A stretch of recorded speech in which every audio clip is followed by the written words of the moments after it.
What's up, fellas and gals and trannies? It's your favorite girly man, WauwautosaTufGuy, and I'm here to bring you the review of the epic, the fantitical, the Japan-canical, the hackin' slashin', shake ya booty de la mackin' Nioh! And I know what you're saying. Hey, tough girl. That game came out almost over 2 months ago.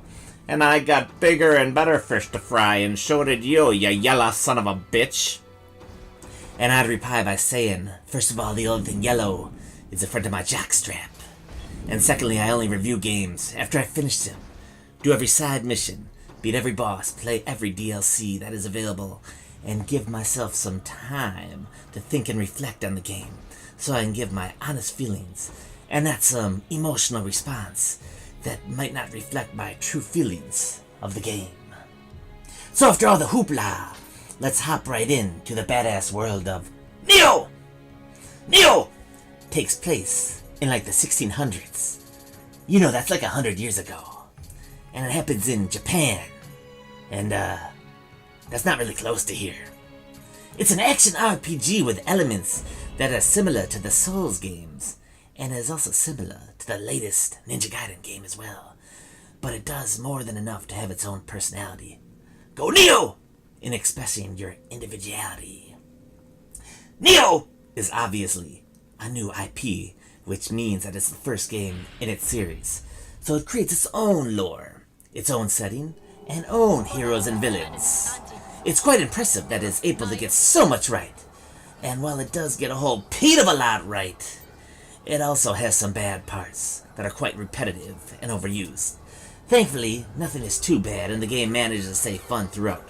So what issues Nioh does have, they are easy to overlook. Now I'll get to the things that I really love about this game. First off, you can chop people's heads off and wear their faces as skins so people can't tell you apart from... Wait, that's Walking Dead. My bad. Actually, the combat is what I really meant. Every type of weapon in this game is offered in low, medium, and high stance, and they all offer some sort of pros and cons. I remember when I first unlocked a combo in the low stance. I honestly thought this game would be the game that made me surpass my love for the Souls games. Unfortunately, the combo system didn't really progress as much as I would have liked, but that didn't take away from the fact that this game is quite skill-based. And if you don't use your stances properly, along with your ki, which helps you regain stamina quickly, this game can eat you up and spit you out. Like, a person that eats stuff up and spits it out. Yeah, that sounds right. Get it? Another thing I adored about this game were the boss fights. Some of these are really fantastic, and just as good as some of the best that the Souls games have to offer. The first half of the game is when some of the bosses really shine. I actually wrote this down, because I cannot pronounce some of these. The first time I fought Nioh Anima, I remember being really impressed by how many different moves you had to counter or dodge to win. Benzo was a massive beast that was made even harder to kill due to the environment I battled it in. And the Great Centipede fight was, well, who the fuck likes centipedes? And a great centipede, that'd be even worse. I fucking hate bugs. To go along with the boss fights, there are mini samurai fights, which were a blast. If you do decide to play this game, take note of the Tabisachi Mutej fight? Both regular mission and submission, because those were quite memorable. In all, I fought 23 brawls, and most were quite well done, and extremely impressive. Okay, this is me being serious. Picture me looking at you with my eyes squinted. One of the most important things for any game to me is challenge. This obviously isn't me being objective, just me inserting my personal preference. And Nioh can be quite challenging in some parts of the game, especially that first half. This is a game that someone who is new to the genre may struggle in.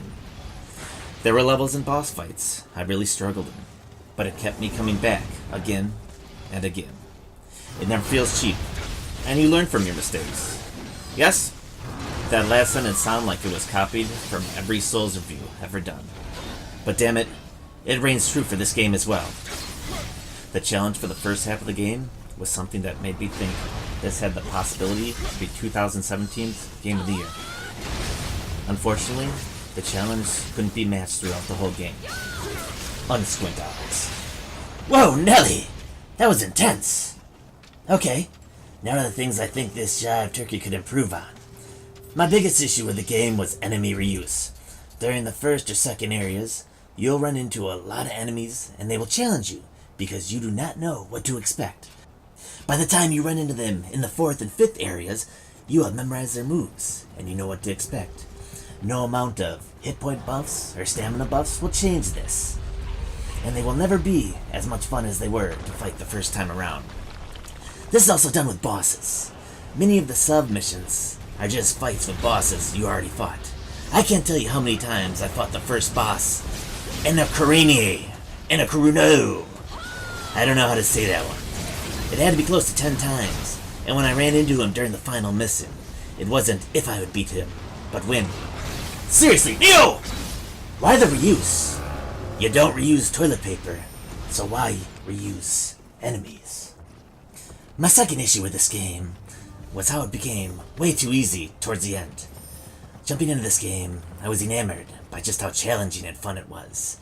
But as time progressed, things were just not much of a challenge. I did not need to plan or be careful, and many of my deaths were due to the fact that I was being careless. Even the boss fights toward the end of the game were a disappointment. I was able to easily dodge and block my way to victory, and the boss's limp dick strikes had no effect on me and my beastie ways.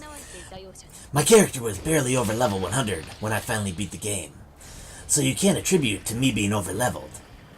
I didn't do any of the grinding in this game, like I used to do in the first Demon or Dark Souls games. Also, the final boss was a bit of a disappointment. Instead of being a good action RPG fight, it was a boss I'd expect to fight in God of War 3.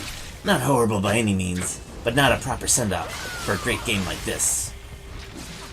All in all, Nioh was a great game. For a new IP, it shows tremendous potential.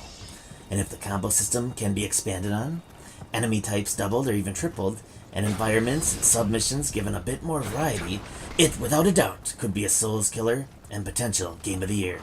This game is a blast to play, and even with its shortcomings, it never feels boring to play.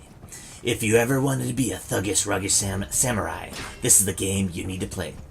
Also, DLC is coming out throughout the year, and I know we'll be buying it because this game is that good. Finally, if I had to rate this game, I rate it an 81 out of 100. It's a great game without a doubt in my opinion. And out of all the games I have ever played, this game is a 52 out of 283.